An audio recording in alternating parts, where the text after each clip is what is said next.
Oi, gente, boa noite a todas, porque estamos só mulheres, né? Hoje é o Marco. Seja bem-vinda, Zélia, Angélica, que já chegou e saiu. A gente vai começar agora a nossa roda virtual para mulheres, que é uma proposta do consultório familiar. Para quem não conhece, o consultório familiar é um ambulatório integrado constituído pelas universidades públicas locais, o ERN, o FESA, mas também pelo serviço, que a Maternidade Almeida Castro e a Secretaria Municipal de Saúde de Mossoró, que criamos esse espaço, esse serviço, para atender demandas reprimidas ou públicos que têm dificuldade de acessar a nossa rede de saúde, que são as adolescentes e os adolescentes, a população LGBTQI+, mas também crianças e mulheres que estão em condição de vulnerabilidade social. E por isso nós estamos aqui inaugurando esse movimento, que é criar conversas, criar rodas para conversar com as mulheres, e o tema dessa nossa roda de hoje é saúde da mulher na pandemia, com a mulherada maravilhosa que vai participar aqui com a gente dessa conversa, entendendo que as mulheres, toda a diversidade de mulheres que a gente pode atender, a mulher cisgênero, a mulher trans, a mulher urbana, a mulher rural, a mulher negra, indígena, a mulher branca, enfim, a mulherada em toda a sua diversidade e grandiosidade da existência, né? E, para começar, eu queria recitar um poema de outra mulher feminista maravilhosa, que é educadora popular. Para quem não me conhece, eu sou Lohane Solano, eu sou enfermeira, atuo na Secretaria Municipal de Saúde, mas também sou da Maternidade Almeida Castro, e vou me colocar um pouco como uma mediação que conversa, que fala um pouquinho nesse tema. E, antes de apresentar as nossas convidadas, eu vou recitar esse poema feito por Paula Érica. Encontros pedem voz. Águas difusas podem ressoar, mas a força motriz entre mulheres tem poder de fogo raiz e pode provocar revoluções. Amorosidade estampada na camisa, beijo de movimento de rua, esperança de abraço feminista. E cada uma de nós, do seu modo, bordará cuidados e proteções, que não é engrenagem de pedra que rompa esse elo universal, para o cordão umbilical da força mulher. E com essa conversinha inicial poética, eu convido as mulheres aqui que estão presentes para se apresentarem, a gente começar essa nossa conversa. Andréia, gostaria de começar, Andréia? Pronto, então eu sou Andréia, sou médica de família de formação, atuo em vários espaços, né, eu nem sei mais de onde eu sou hoje em dia, estou no consultório familiar, estou no abrigo municipal provisório, fico no atendimento da população em situação de rua, que hoje é uma das frentes que eu venho mais trabalhando, e sou professora, né, da UERN e da UFESA, coordenando aí as residências médicas da UERN. Mas eu costumo dizer que eu fui profissional da mesma unidade básica 17 anos, então eu falo que esse é meu perfil principal ainda, porque foi o meu maior tempo de atuação e que me ensinou muito dentro do que eu faço. Boa noite, então, para todo mundo aí, que sejam todas bem-vindas. Seja bem-vinda, Andréia. Juliana? Olá, eu sou Juliana, aqui do Movimento de Mulheres Amélias, mulheres do Projeto Popular. Sou mestranda em Serviço Social e Direitos Sociais e Assistente Social, e tenho construído também o consultório familiar, junto com essa galera muito massa, e tem tentado trazer uma outra visão sobre saúde, né? Então, estamos aí nessas construções da vida. Seja bem-vinda, Juliana, uma super companheira na construção desse nosso espaço para a mulherada. Michela? Olá, boa noite, companheiras. Eu sou Michela Calaça, sou dirigente nacional do Movimento de Mulheres Camponesas e da Operativa Nacional da Via Campesina. Sou agrônoma, de deformação, e faço doutorado em ciências sociais, né? Então, eu tenho estudado a luta das camponesas na América Latina, né? Então, eu brinco assim que eu vivo e estudo a luta das mulheres camponesas na América Latina. E aí, eu agradecer o convite a Lohane, assim, tem sido uma companheira que tem me ensinado muito sobre saúde, porque acho que sei pouco, não sei nem muito geral, não sei o quanto vai conseguir contribuir nesse debate, mas, assim, acho que também trazer um pouco da experiência das camponesas, no debate que as camponesas têm feito sobre saúde, a partir dos conhecimentos tradicionais, a partir das lutas, pode contribuir um pouquinho no debate. Michelle, eu conheci como autora de livro, conheci no lançamento de livro no Amazonas, então é uma honra para mim estar compartilhando desse espaço com ela, e a nossa perspectiva do ambulatório é exatamente essa, de ampliar a nossa visão de saúde para muito além. Esse mesmo, Michelle, que eu conheci lá em Manaus, o lançamento dele com Vanderleia Pulga, mostrando a história dele, foi belíssimo. Inclusive, eu até apresentei a Andréa com outro livro que vocês lançaram agora, para ela, para compartilhar com a gente. Mas nós temos outras mulheres bem aqui com a gente também, se alguma delas quiser falar um pouquinho nessa abertura. Zélia está fazendo um gestinho. Não, eu entrei mais para ouvir, né? Eu sou Zélia, sou do CEBI e da equipe de organização do Grito, em Mossoró, Gritos Excluídos, e vou parafrasear aí Michele. Eu trabalho com leitura popular da Bíblia na perspectiva da teologia da libertação e estudo também, porque eu estou fazendo doutorado nessa área, porque eu entendo que quando você se apodera da palavra, né, você se torna independente. Exatamente isso. A nossa ideia com o consultório familiar é estimular a autonomia e o protagonismo das mulheres no seu cuidado em saúde. Que a gente sabe que uma das coisas que a gente vai tensionar aqui é como a gente tutela a saúde das mulheres, limita, inclusive tira a propriedade dos próprios corpos das mulheres, se apropria delas em seus processos de adoecimento, nos seus processos gestacionais, nos seus pós-partos. E se a gente não faz esse debate, essa conversa, a gente está concordando que as mulheres são objetos, que as mulheres só têm uma dimensão biológica, e por isso que a gente começa essa roda tentando dialogar com os movimentos sociais, com a sociedade de maneira geral, para dizer que nos interessa ampliar essa visão de saúde, entender ela como direito, os direitos sexuais e reprodutivos, o direito à própria vida, né? Então, essa é uma luta nossa, o consultório familiar parte desse movimento, e estamos aqui para a gente construir esse momento. Bom, a Michela trouxe uma mística para a gente vai começar com ela. Obrigada, Angélica. A Angélica está se digitando aqui no chat. Vim ouvir vocês, mulheres maravilhosas. Seja bem-vinda, Angélica. Que adoece, são grades no peito dia a dia, são ascos em demasia e calcificação de desejos, sangue que não corta, que adoece, é a casa da avó vazia, as crianças grandes,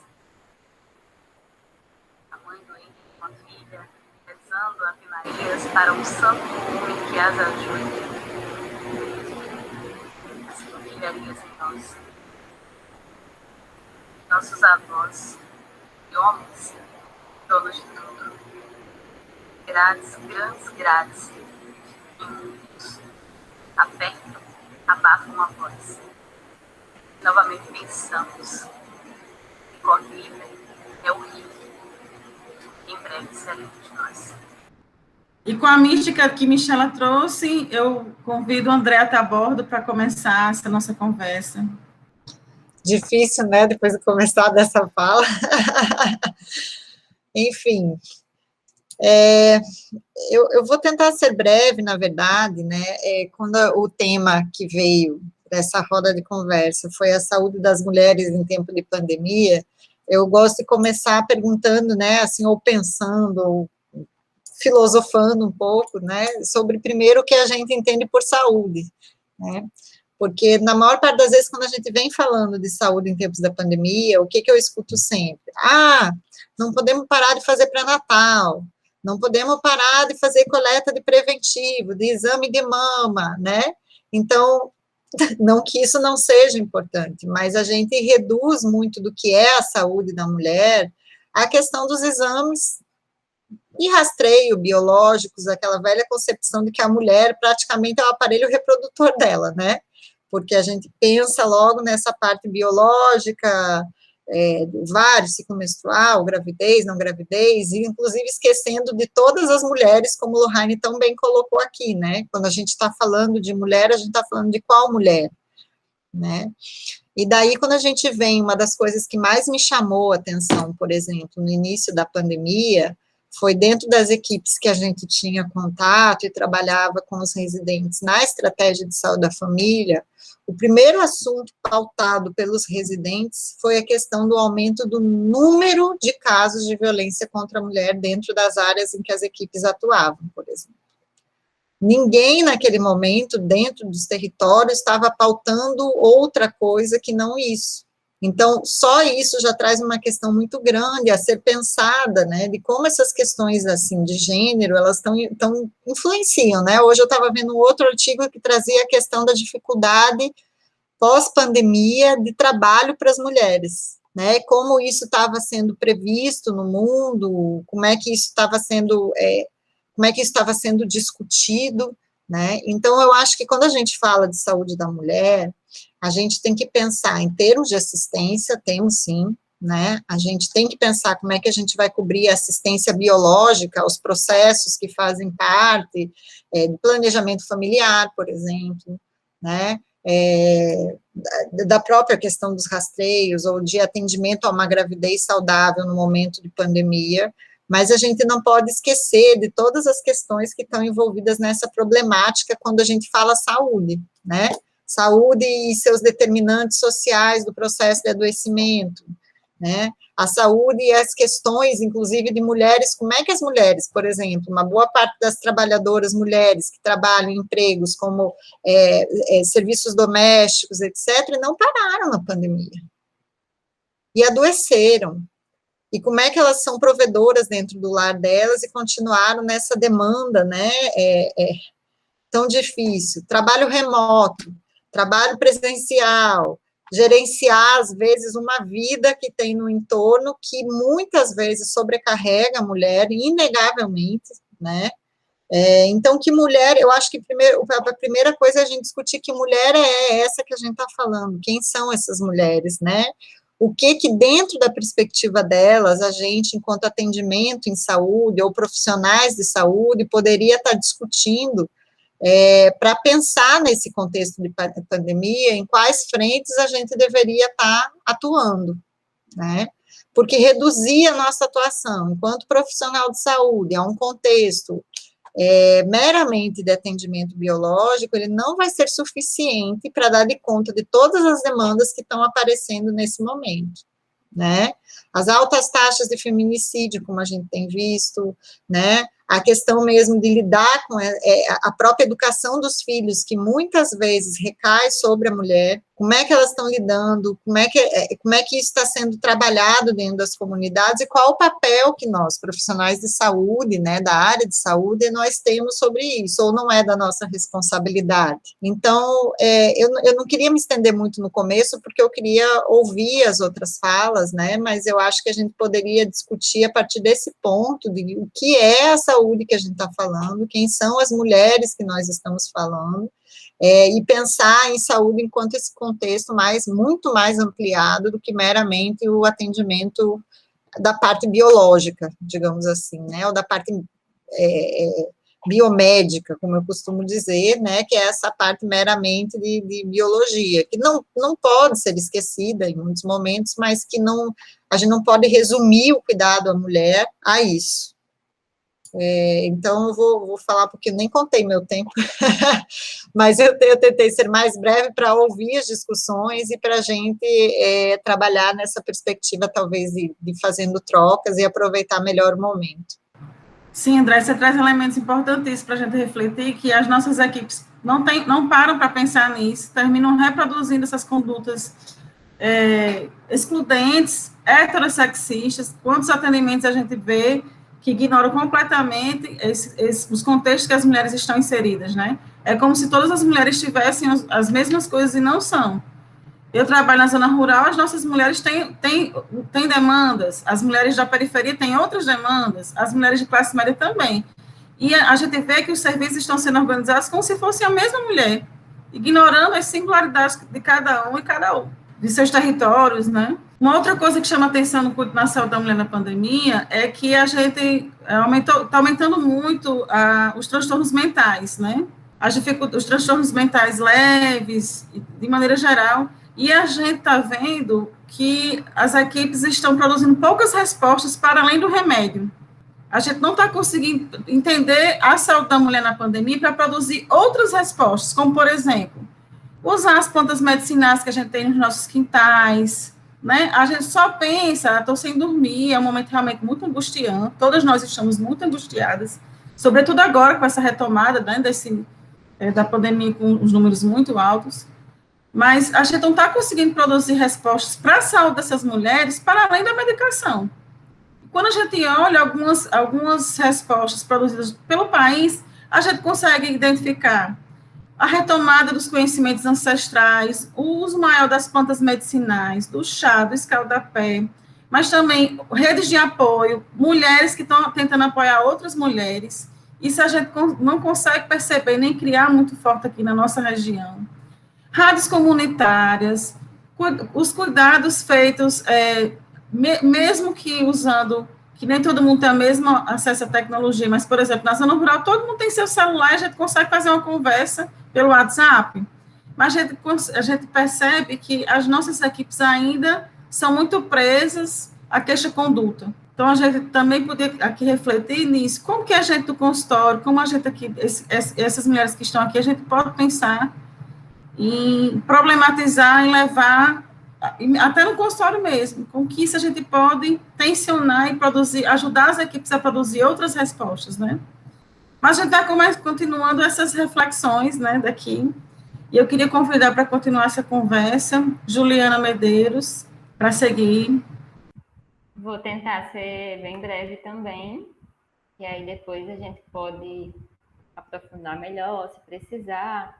Enfim, não tinha agradecido no início, mas enfim, eu queria agradecer o convite do consultório familiar, né? O consultório ele tem se colocado assim para estar trabalhando junto com os movimentos sociais desde o início que foi pensado o serviço, né? Assim, então desde o início é um serviço que é construído por pessoas comprometidas com demandas do povo, e isso também é entender que o povo organizado, seja por meio, enfim, de coletivos, de associações, de organizações, de movimentos sociais, também tem discutido pautas importantes e tem discutido sobre saúde, entendendo isso que André já trouxe, né? Então, é interessante essa fala de Lorraine e de André nesse sentido, que elas trazem a saúde da mulher para além da questão biomédica da coisa. Então, isso de uma atenção integral, né, à saúde da mulher, de pensar em saúde como toda forma de viver, enfim, de produzir, de trabalhar, enfim, pensar a saúde também, pensar como saúde todas essas questões que estão presentes nas nossas vidas e que são questões de saúde, né? Como o André falou, determinantes sociais, processo de adoecimento.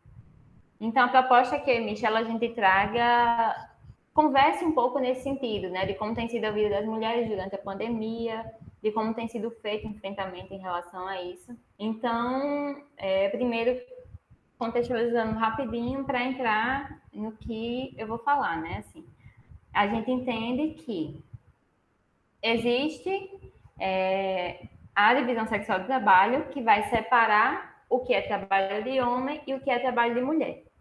E vai medir a importância, hierarquizar esse trabalho. Então, dizer que os trabalhos que são considerados de homem são mais importantes, valem mais. Os que são considerados de mulher valem menos, né? Além disso, também dividir entre público e privado. Então, se a gente pensa, por exemplo, em tarefas domésticas, a responsabilização é das mulheres. Então, é considerado um trabalho que é feminino. Então, são as mulheres que tem feito esse trabalho, que é chamado de trabalho reprodutivo, né, que é esse trabalho muito relacionado a esse âmbito doméstico, de cuidado com a casa, de cuidado com os filhos, de cuidado com a comida, com todo mundo que está ao redor. E são as mulheres que são responsabilizadas por esse trabalho que não é remunerado. Então, só para ter um pouco mais de noção, assim, saiu um relatório que ficou até bem conhecido, que é um relatório da Oxfam, que mostra que 75% do trabalho que não é remunerado no mundo é realizado por mulheres. Então, é produzido, digamos assim, mais de 10 trilhões de dólares a partir desse trabalho não remunerado. Que é o que Silvia Federici vai dizer, né? Que isso não se chama de... Isso que a gente chama de amor, não é amor, é trabalho não pago, né? Esse trabalho que as mulheres estão realizando aí de graça, dentro de casa, sendo exploradas o tempo todo. Então, para além disso, né, a vida da gente, que já não era lá as mil maravilhas, tem piorado durante a pandemia. A gente teve, a partir do início da pandemia até agora, taxas alarmantes assim, de desemprego, né, que vieram aumentando muito durante essa pandemia. De março a setembro de 2020, a maioria dos empregos que foram perdidos foram empregos que eram cargos ocupados por mulheres. E aí, durante a pandemia, aqui no Brasil, mais de 8 milhões de mulheres ficaram desempregadas, né? De 2019 a 2020, a taxa de desocupação de homens foi de 12,8% e das mulheres de 16,8%. Então, as mulheres são a maioria dos empregos que foram perdidos. E somos nós que estamos mais sobrecarregadas dentro de casa. Se a gente pensa que esse trabalho doméstico, de cuidar com a casa, com as crianças, com os idosos, com as pessoas doentes, é imposto a gente, num cenário que a gente percebe que o isolamento social passa a ser necessário, né? Principal forma de evitar o contágio. E várias mulheres precisam trabalhar em home office, trazer o trabalho, né, formal para dentro de casa. Essa sobrecarga vai se ampliar ainda mais. Então, além da sobrecarga, a gente é responsabilizada por pensar o nosso cuidado. Imagina, em um tempo de pandemia, em que todo mundo fica tenso o tempo inteiro, de estar se preocupando o tempo inteiro no cuidado com a saúde, né? Além de pensar o nosso, a gente ainda é responsabilizada a pensar o cuidado de todo mundo que está ao nosso redor. Então, isso é um peso muito grande. Eu até fiquei pensando assim, enquanto vocês estavam falando, né, dessa demanda de saúde mental. Tipo, será que isso não está diretamente ligado a esse aumento de situações relacionadas à saúde mental? Será que esse processo de adoecimento mental não está diretamente ligado a essa sobrecarga? E assim, pensar também que, como a Andrea falou, muitas mulheres nem tiveram essa possibilidade de ficar em casa. Então, foram direto, por exemplo, as mulheres que precisam, que estão trabalhando no trabalho doméstico, então, né, assim, empregadas domésticas e tudo mais, que não tiveram como parar. Então, se expuseram o tempo inteiro ao vírus, muitas se contaminaram e ainda tinham que lidar com essa sobrecarga dentro de casa, né? A sobrecarga do cuidado com a casa, a sobrecarga do cuidado com pessoas que estão doentes, inclusive pessoas que estavam doentes de Covid, né? E aí, em relação à questão do emprego, que eu vim falando, assim, essas mulheres que perdem o emprego devido a essa sobrecarga, elas têm bastante dificuldade de estarem retornando ao emprego formal. Então, muitas delas não retornam a procurar emprego, a procurar trabalho. E então a gente tem uma realidade em que as mulheres, principalmente a maioria, mulheres negras, têm os trabalhos mais precarizados e são essas mulheres e as famílias dessas mulheres que são drasticamente afetadas. Principalmente se a gente pensar a questão do fim do auxílio emergencial decretado por Bolsonaro, né? O auxílio, ele foi uma conquista de várias organizações, partidos, movimentos. A gente conseguiu garantir esse auxílio de R$600, que ele inicialmente aliás, ainda não quer concedendo, né, enquanto medida. E aí a gente garante até dezembro e aí ele corta o auxílio, fazendo com que milhares de pessoas e de famílias voltem ao mapa da fome. Acho que Michela pode aprofundar um pouco melhor isso, mas a gente consegue uma garantia e aí o governo, que já tem cortado milhares de serviços, ou vários serviços, várias políticas, corta também o auxílio e deixa essas mulheres que estão à mercê do desemprego e da fome continuarem dessa forma, ampliando ainda mais essa situação de desemprego, enfim, ampliando essas questões de saúde, né, da mulher que a gente tem vivenciado. E aí, ele propôs recentemente, né, uma PEC que foi basicamente uma chantagem, né, em que ele propõe a volta do auxílio emergencial de R$200 por 3 meses, só que cortando recurso da saúde e da educação. Então, pensar também a quem esses cortes nos serviços de saúde e de educação atinge mais, né?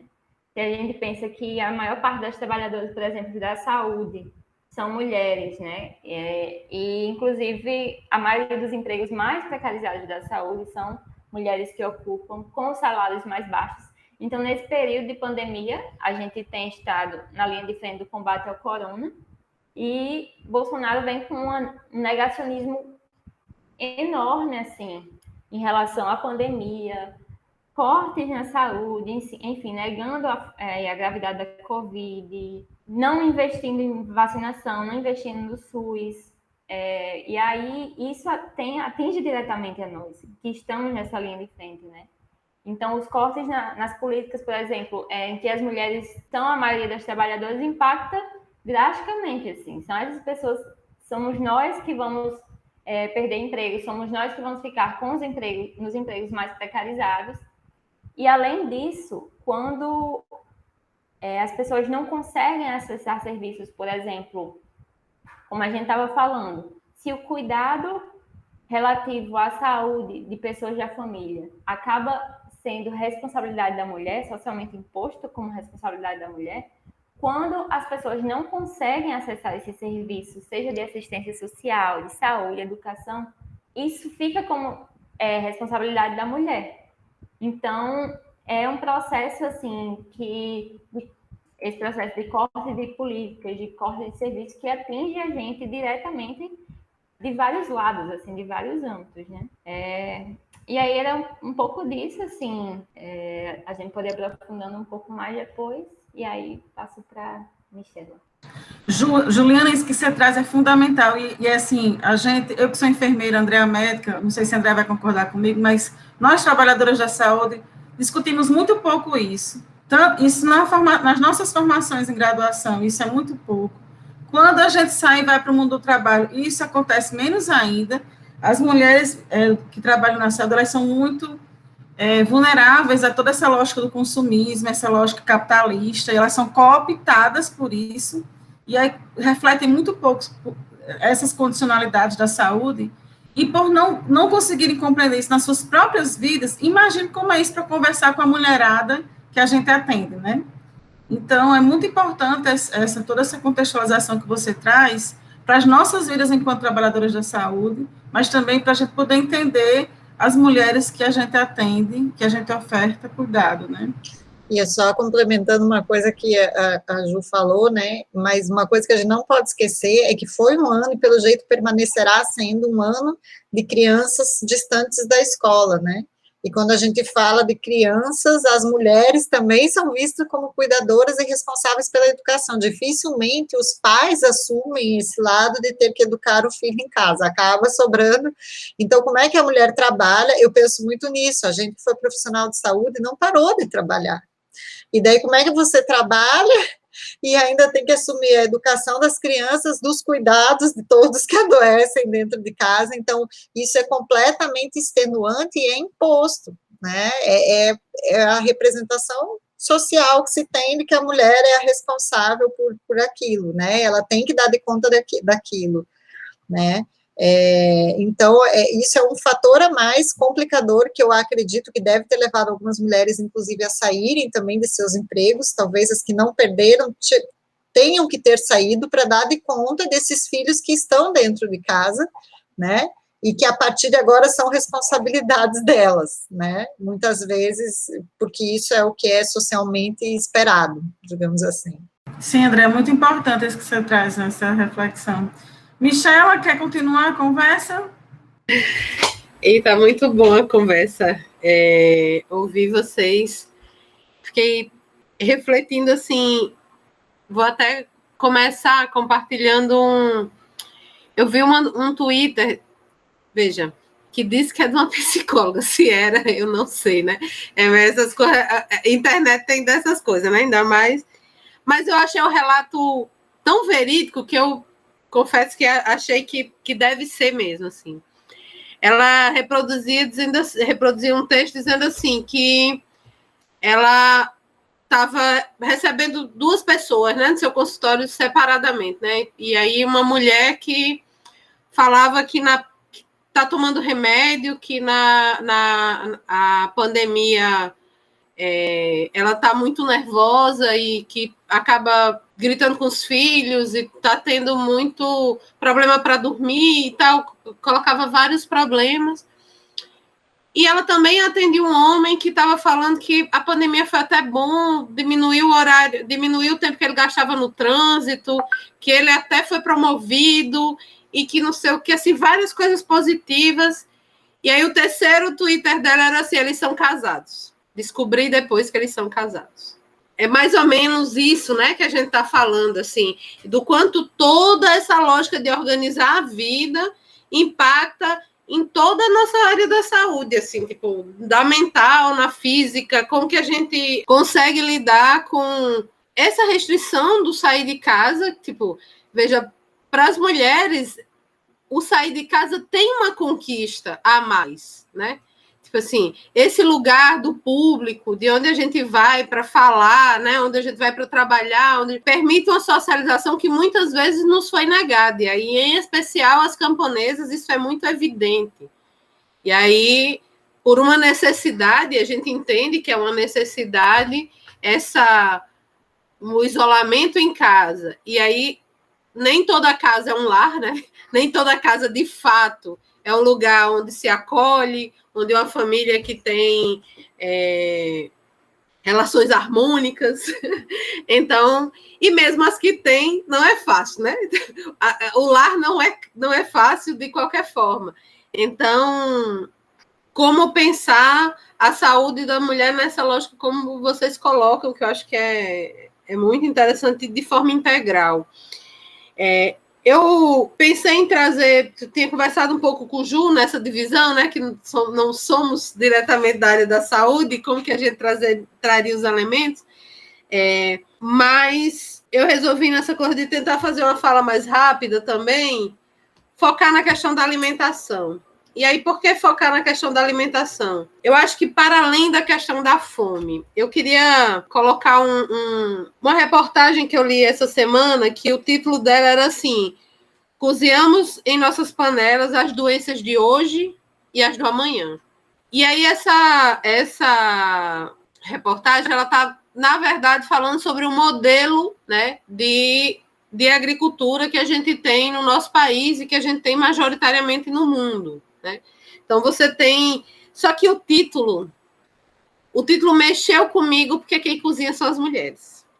Por mais que o objetivo do artigo era tratar o modelo de agricultura, mas aí, pensando o modelo de agricultura e pensando quem é responsável por colocar essa comida na mesa, eu acho que são elementos que dá para a gente fazer uma boa reflexão aqui nesse debate sobre saúde. Do modelo de agricultura, né, você tem uma agricultura baseada no veneno, baseada nos aditivos químicos, baseada em hormônio, em todos os níveis, né, e pensando na agricultura como vegetal e animal, não só como vegetal.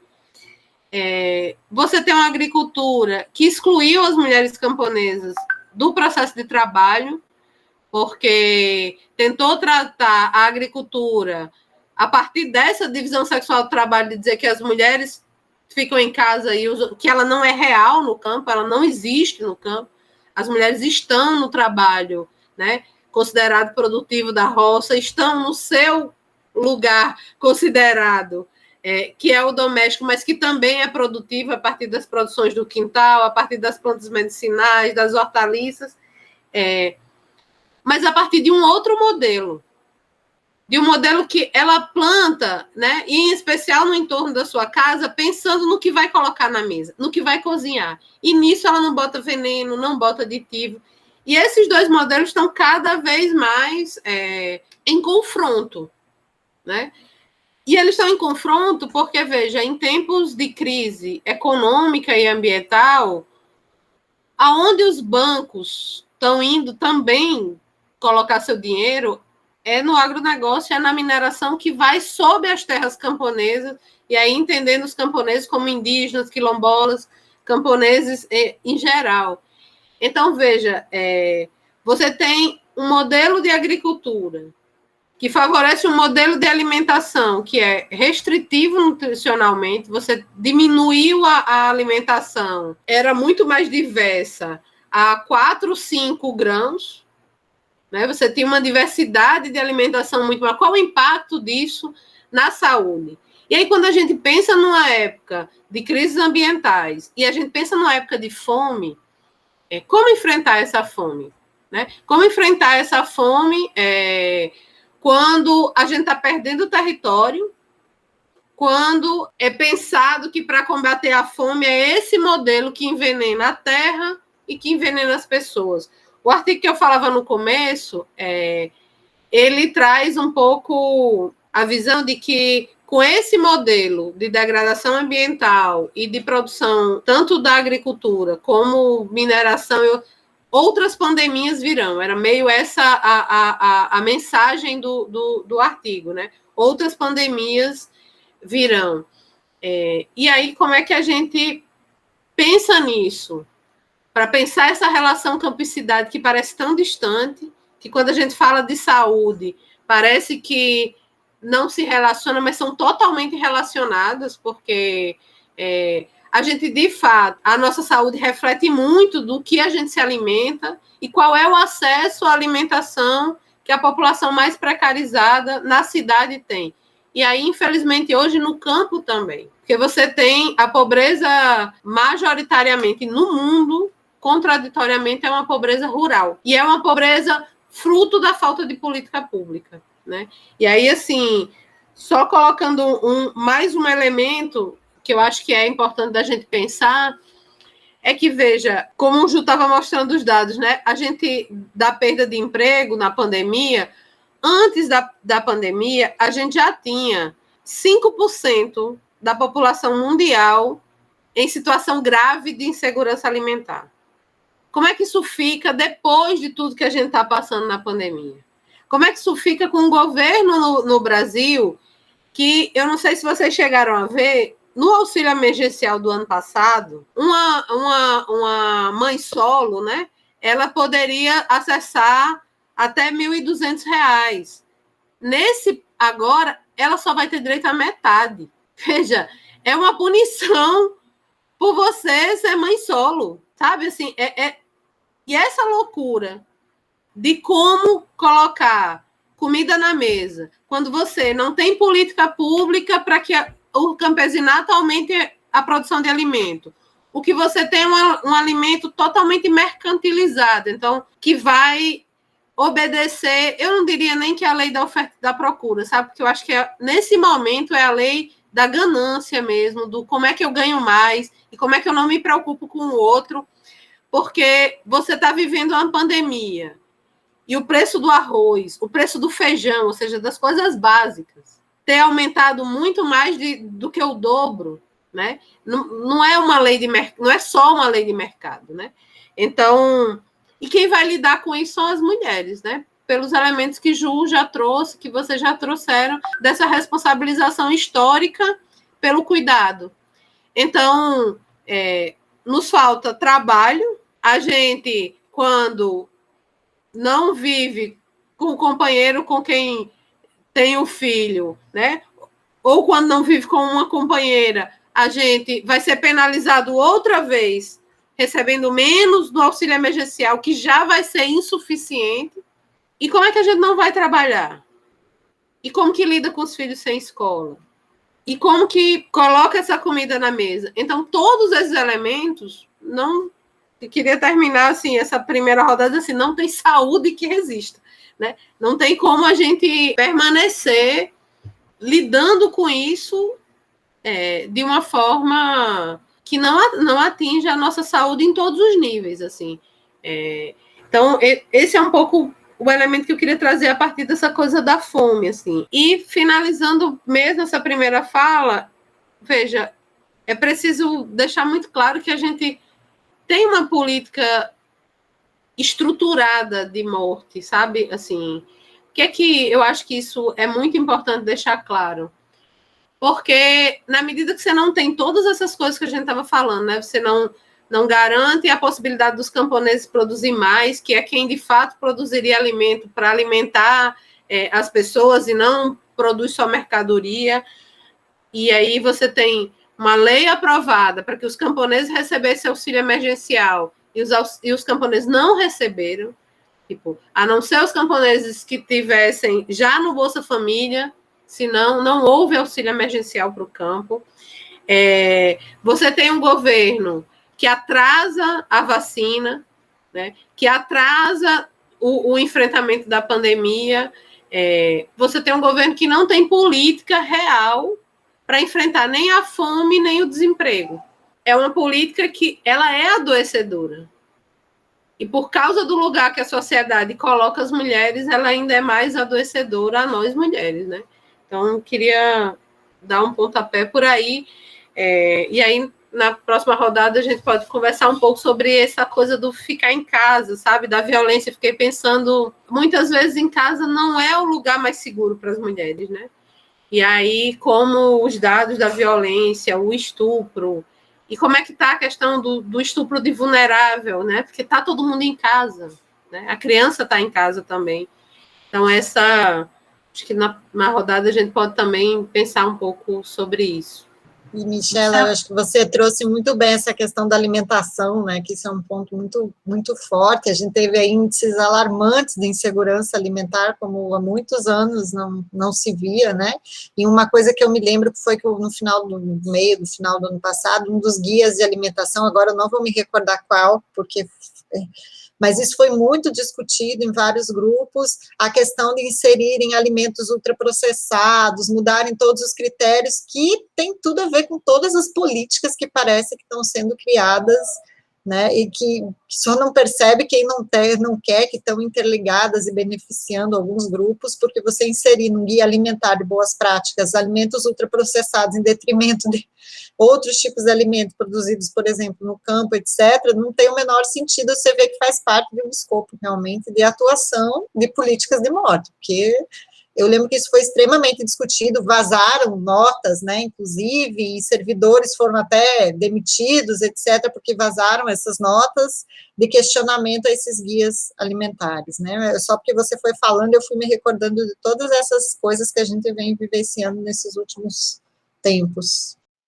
E Michela traz uma coisa que a gente faz muito pouco na pandemia, que é refletir sobre a própria pandemia.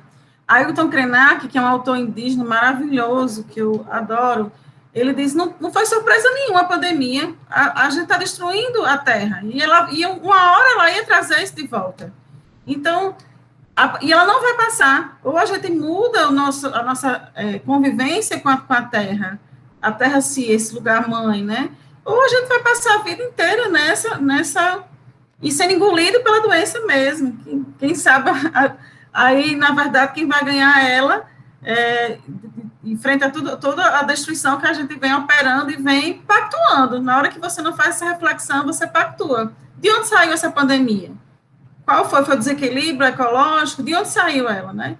E hoje a gente estava conversando sobre a culpabilização da população frente ao aumento da pandemia. Há uma pouca reflexão sobre o que é o disparador da pandemia. Nós não temos políticas públicas para isso. Nós estamos entregues à nossa própria sorte.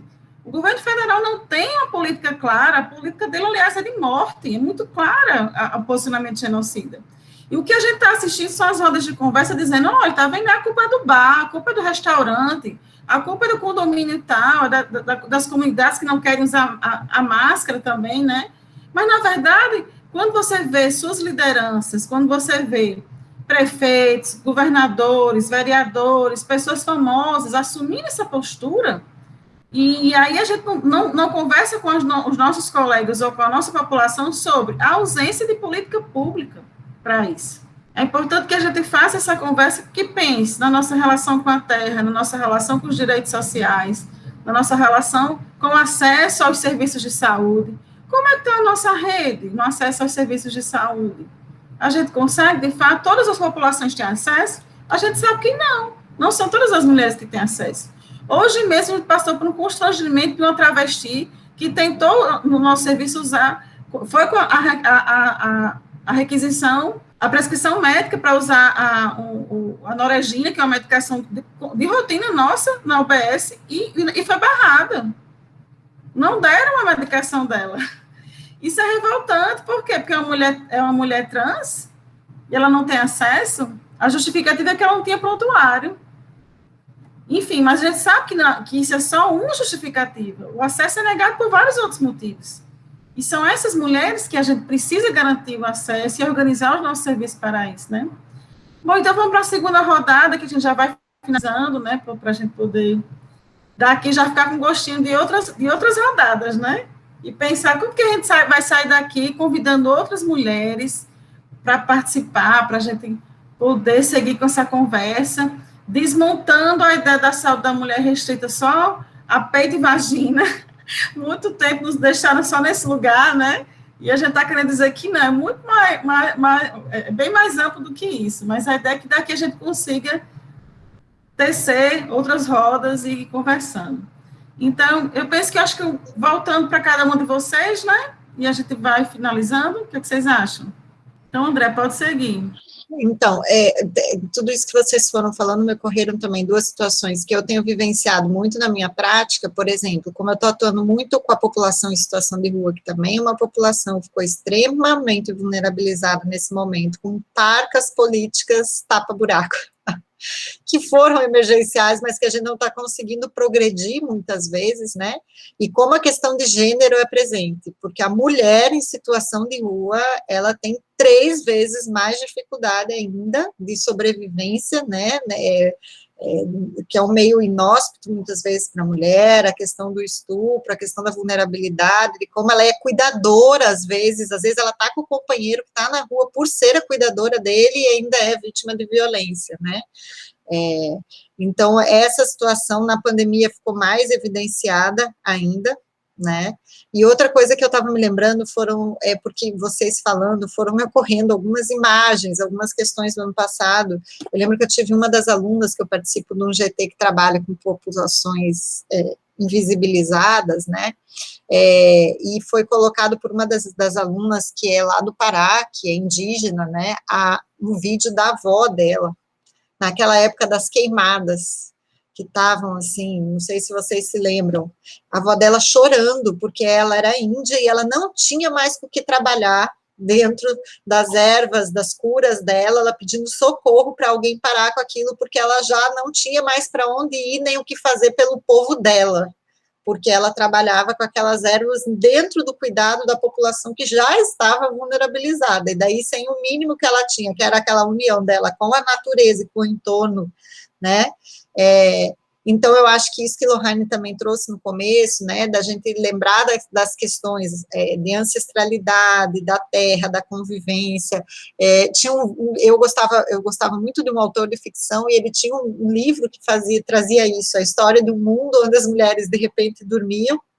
É um livro de ficção, mas era bem interessante porque as mulheres todas dormiam e o mundo começava a existir sem as mulheres, e como esse mundo acabava com a natureza e como ele se destruía, e enquanto isso as mulheres que estavam em outro mundo começavam a sobreviver e a florir, porque de repente elas não tinham todas aquelas amarras que puxavam ela a uma cultura que era extremamente machista e patriarcada.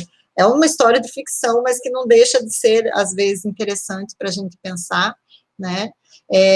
Então, eu acho que a gente tem que retomar realmente esses aspectos, né, de por que a mulher ocupa esses lugares e o que a gente pode, enquanto grupo, né, enquanto pessoas profissionais ou pessoas que conseguem dialogar, criar vínculo com os territórios. Por isso eu ainda acho, eu sempre brincava, para mim, a atenção primária à saúde, ela é resposta a muita coisa, porque você está inserido nos territórios. Se ela fosse feita como ela deveria ser feita, a gente estaria inserido nos territórios, com vínculo e trabalhando junto às populações, não é nem para, nem apesar, nem é com, né?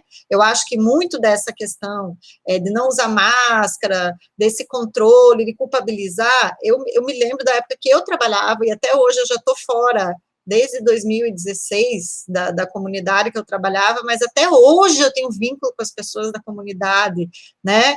É aquela troca, aquela questão de confiança mesmo, de vínculo, que muitas vezes nos proporcionam trabalhar isso de maneira mais aberta. Mas por que não usar máscara? Mas como é que o teu comércio vai sobreviver? Como é que o teu salão de manicure você não vai trabalhar e não vai sustentar? Quem é que vai sustentar a casa? Se às vezes a mulher é a provedora, a mãe solteira, né? Então, eu acho que são esses aspectos que a gente tem que retomar nesse cuidado em saúde, realmente, para que ele se torne realmente um cuidado. Porque as políticas estão postas, né? E penso eu que tão cedo elas não vão mudar, e que outras pandemias virão. Se essa passar, outras virão. Isso eu tenho certeza absoluta, né? E o que eu vejo da primeira onda para a segunda, inclusive, é que a gente não conseguiu evoluir quase nada. A gente poderia ter, em um ano, construído muito mais coisa, e a gente ficou em ritmo de... Por quê? Porque foram várias políticas, questões que influenciaram, mas eu acho que, para minha concepção, está na hora da gente se movimentar dentro dos territórios para começar a construir. Se nos foi dada a prerrogativa de que nada central vai ser feito, vamos começar a fazer nas nossas perspectivas, porque a tendência é que isso não mude, que isso se prolongue, né, ou que isso piore. E a gente está vendo que não há nenhuma intenção de se criar políticas que melhorem isso ao longo do tempo. Então, como é que eu vou falar de cuidado, de saúde, né, da mulher, se eu não consigo ter o mínimo dentro do aparato, digamos assim, de rede, de território, para suprir, né, essas questões, como o meu filho não está na escola, como é que eu trabalho? Eu preciso cuidar do meu idoso que não sai mais de casa e sou eu que cuido, né? Ou os maridos dentro de casa que eram violentos e que agora ficam dentro de casa o tempo inteiro. Então, a gente vai ter que começar a se mobilizar enquanto território, enquanto os grupos, as rodas de conversa. Eu acho que essa é uma das perspectivas aqui, para tentar auxiliar e pensar em como lidar com todas essas questões, né? Vamos esperar que vai passar, já não tem mais tanta certeza de quando isso vai passar, ou o tempo que isso vai durar, então a gente precisa começar a se mobilizar. Assim, André, a gente está partindo para aprender a conviver com a pandemia, com as pandemias, do jeito que acontece, né? E a gente do consultório familiar, a gente está apostando, eu sou educadora popular, então eu aprendi o valor da organização, né? Então, a vigilância popular, a gente vai investir agora fortemente na formação dos agentes populares de saúde, e por que não criar políticas populares, já que se os governos, sejam municipais, estaduais ou federais, se omitem, vamos lá se organizar, mulherada, para criar as nossas políticas populares. E ocupar, porque não dá mais para a gente ficar realmente, concordo com você, para ficar esperando, né? E aí, Ju, vamos? André, eu sei que a gente teve grandes exemplos de comunidades atuantes, né, na pandemia. Vocês estavam falando, eu estava pensando um pouco assim do que vinha sendo feito por vários movimentos, muitos movimentos feministas, também movimentos do campo, em relação, assim, desde o início da pandemia até ultimamente, só que agora diminuiu um pouco pela questão dos recursos, né, de como a gente tem que estar lidando com essa fase pior, assim, da pandemia. Mas de que, diante disso, assim, durante a pandemia, além do combate ao vírus, né, muitos movimentos, organizações, coletivos, vinham fortalecendo campanhas de solidariedade, no sentido tanto de tentar minimamente diminuir a fome, né, da população, e aí muitos dos produtos que eram doados, assim, eram vindo da agricultura familiar, né, vindo da produção da agricultura familiar camponesa. E aí, como uma forma de manter o povo vivo, mas também de estar mobilizando as pessoas diante disso tudo, né, diante desses dados absurdos, assim, de aumento de violência contra a mulher. Então, era feito muito um trabalho assim, de mobilização em relação a isso. Tanto a, por exemplo, a educação em saúde, em relação a tentar fortalecer isso, do uso de máscaras, né? De como o presidente ele tem imposto esse projeto genocida, que isso é proposital, que isso não é assim... por causa da crise, porque pandemia. Não, isso é proposital. Ele está agindo dessa forma, sendo negligente, enfim.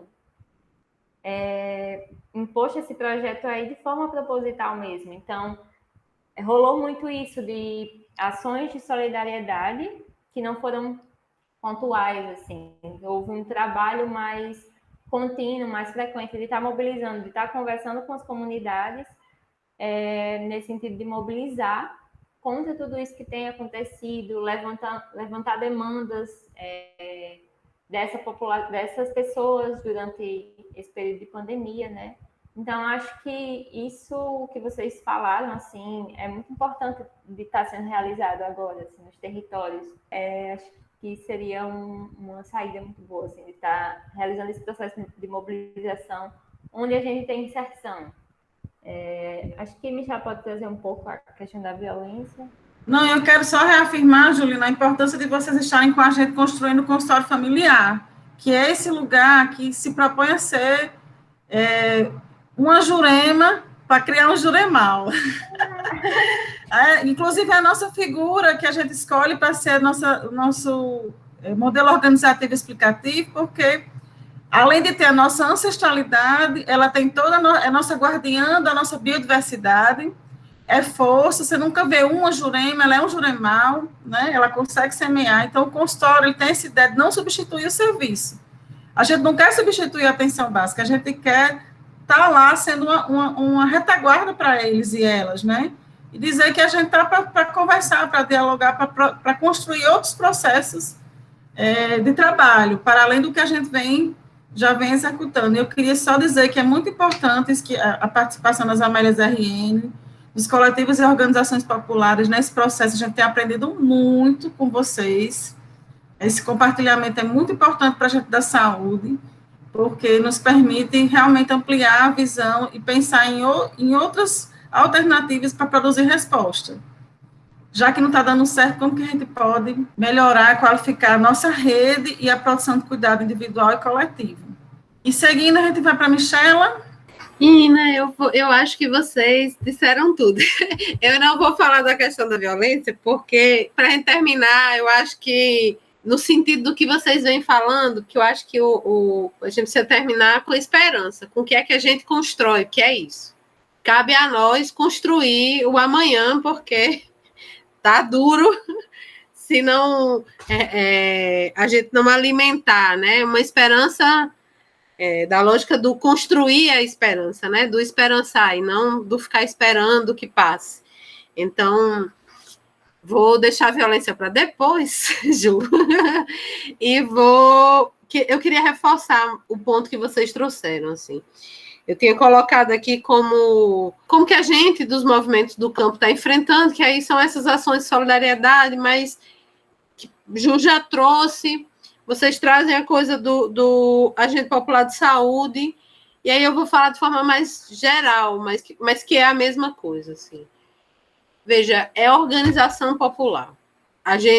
O nosso desafio nesse momento, e não é um desafio simples, porque vocês que estão na saúde familiar, né, na saúde da base, sabem disso tanto quanto nós, assim, não só porque o conservadorismo aumentou, não só porque a gente está lidando com a precarização da vida, de um ponto que muitas de nós não tem ideia. Assim, às vezes, quando eu sei, fico sabendo de algum caso de violência, ou alguns casos assim que acontecem nas nossas comunidades, a minha primeira sensação é quase de desespero, porque eu fico assim, meu Deus, não... Porque não está no nosso cotidiano, muitas vezes, mas está no cotidiano do povo. Uma coisa que, assim, quando a gente fala que o nosso país ele é fruto da violência, ele é fruto do estupro das indígenas, do estupro das mulheres negras, ele é fruto e ele é assim até hoje. Né? Então, enfrentar isso é só com a organização popular. E aí, assim, trazendo isso, assim, não é fácil, não tem uma receita pronta. A gente vai tentar várias coisas e a gente tem que tentar, porque os espaços são diversos. O campo, a gente fala assim, o campo parece que é uma coisa só, não é, né? O rural de Mossoró com o rural de Baraúna, o rural de Açu, não é a mesma coisa. Mas a gente tem que estar nesse exercício de que só junto, só com o povo, né? Com todas as contradições que o povo e que nós, como parte do povo, também temos, é que a gente vai enfrentar, assim, não vai surgir um super movimento maravilhoso, sem contradições, um super partido, ou sei lá o quê, maravilhoso, sem contradições. O que vai acontecer é a gente organizada, né? Não só no local, que eu acho que assim, o local é extremamente importante, mas ele tem que estar pensando o regional, o nacional, o mundial, porque, né, o capital nos ataca por todas as formas. Assim. Eu estava num debate um dia desse na Via Campesina sobre algumas experiências do México e o quanto, não sei se vocês sabem, o acordo de paz para os camponeses virou bala, na verdade, né? Porque o governo propôs um acordo de paz, os camponeses, né, que estavam, alguns em guerrilha, outros não, aceitaram o acordo, a resposta do Estado tem sido matar muitos camponeses, e aí a gente chega na conclusão que, assim, isolar algumas experiências, quando o capital resolve atacar, a gente não se segura, então elas precisam estar juntas, mas a gente também começa no primeiro passo, né? Então, acho que vocês apontaram o caminho e que, para mim, é o caminho que não tem outro, assim. Ou a gente organiza o povo, né? Organiza para pensar suas próprias soluções, né? Para pensar os caminhos que querem construir, né? Ou a gente, de fato, não vai sair, né, nem só dessa pandemia, desse pandemônio que o Brasil está vivendo e o mundo está vivendo. Então, assim, a gente, enquanto movimento de mulheres camponesas, a gente não tem, né, não tem organização em Mossoró, né? A gente está agora com... Eu, que moro aqui, mas a nossa organização é em Açu, em Itajá, em Angicos, em Panguaçu. Não vou lembrar todos os nomes da cidade. Mas ali, mais na região central... mas conte com a gente quer ajudar a organizar, a gente quer ajudar com um pouco de experiência que a gente tem com trabalho, né, popular, são 40 anos de movimento, a gente está aí a duras penas no campo também, é muito difícil organizar, e em especial organizar mulheres, né, na situação que a gente vive, mas é só com a organização do povo que a gente vai sair dessa situação, assim. Né? Não é culpabilizando, eu acho que vocês trouxeram elementos muito bons, assim, tem me incomodado muito essa coisa, parece que a gente vai precisar trocar de povo. Porque o povo do Brasil é ruim, porque o povo é não sei o que, de povo a gente não troca, né? Quem está aí tentando trocar de povo é Bolsonaro, deixando a gente morrer. Então, a gente precisa se organizar, né, para que nos reconheçamos cada dia mais uns nos outros, né?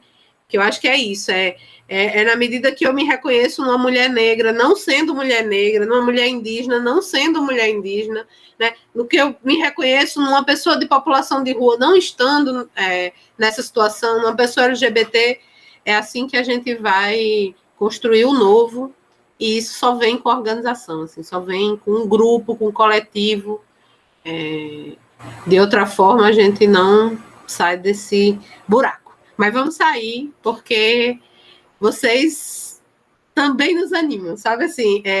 Acho que essa roda traz um pouco isso, Lohane, assim. São vários lugares, veja, são mulheres na mesma cidade que atuam organizando gente, debatendo, fazendo, em espaços diferentes, mas que estão na mesma linha de construir um novo, de construir uma melhor, com mais igualdade. Então, eu termino aqui, assim, agradecendo muito, de verdade, não é proforme, agradecendo o convite, agradecendo a oportunidade de dialogar e de construir, de dizer que a gente está aqui para construir junto com vocês, né, o amanhã que a gente quer.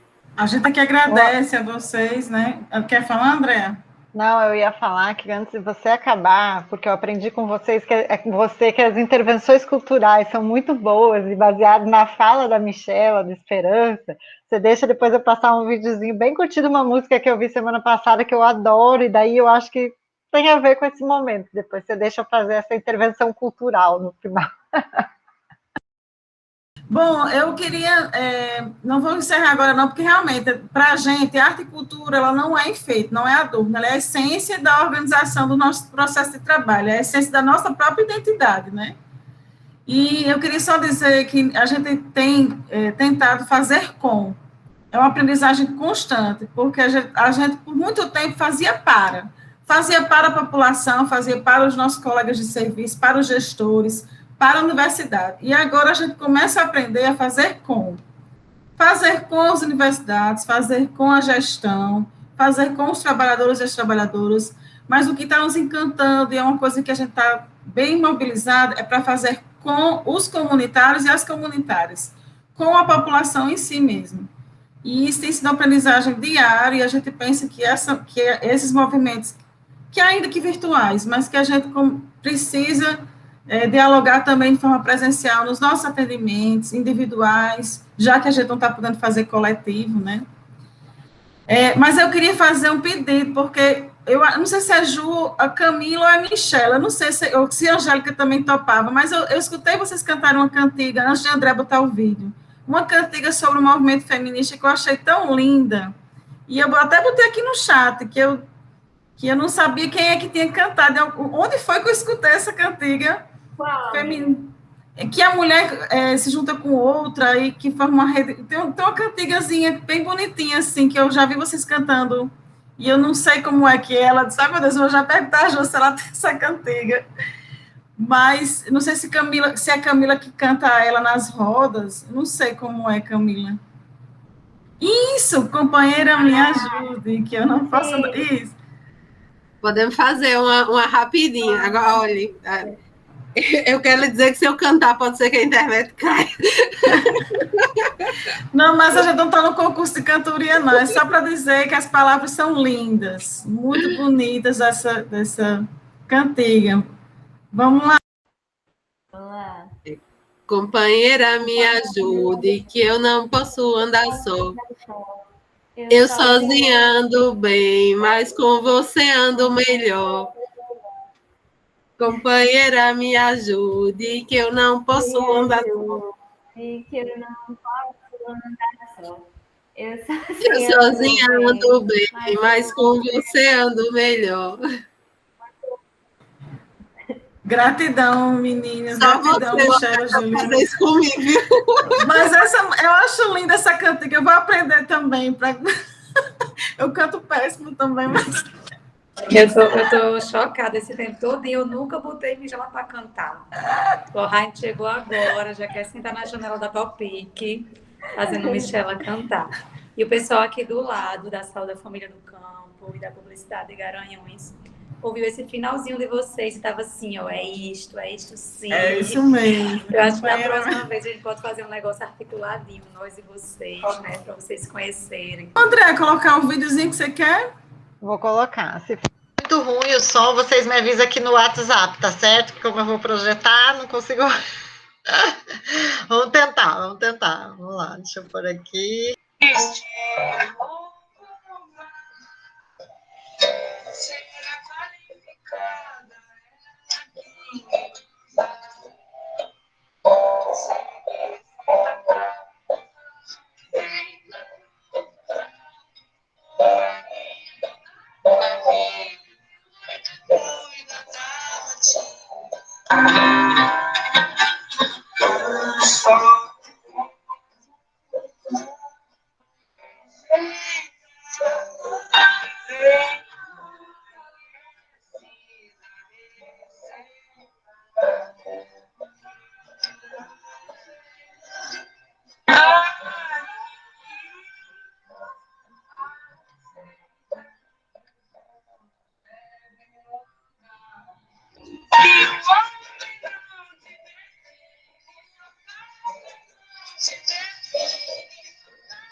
Amo essa música, muito. A NET não deve estar meu muito hino. super, né? Mas fica aí a mensagem, que eu adoro essa música também. Vou mandar sim. para vocês lá no grupo que Lohane fez, André, as meninas, vou mandar para vocês. O MST fez uma mística hoje com essa música. E aí, várias mulheres das regiões cantando. Tá lindo, lindo, lindo. Vou mandar para vocês. Manda, essa música é o hino da minha vida nova. Essa eu estava música. pensando em você, Lohane. É a minha cara essa música. Gente, então, eu queria agradecer a vocês, foi um momento maravilhoso. A gente segue aqui na conversa, a gente precisa pautar outras rodas virtuais, pensar em como acessar outras mulheres, né, para participar desses momentos com a gente.